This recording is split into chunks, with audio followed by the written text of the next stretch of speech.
কোথায় গেল? GW রাজ FF। এর আগে অনেকে এই চেষ্টা করেছে ব্রিজ বানানোর জন্য, কেউ সফল হতে পারেনি। আজকে GW রাজ FF দেখা যাক সফল হতে পারে কিনা। নালার জলটাকে আটকানোর চেষ্টা চলছে, ওই দূর থেকে আসছে। রাধানগর বিচে আছি আমরা।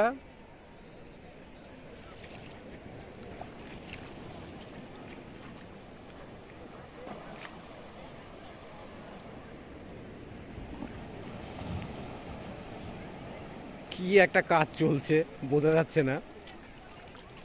আন্দামান নিকোবর দ্বীপপুঞ্জের লোকেরা তোমার এই কাজে খুব আনন্দ অনুভব করছে। জল আটকানোর চেষ্টা চলছে। আজকের আধুনিক ইঞ্জিনিয়ার GW রাজ FF। ব্রিজ ভেঙে গেল।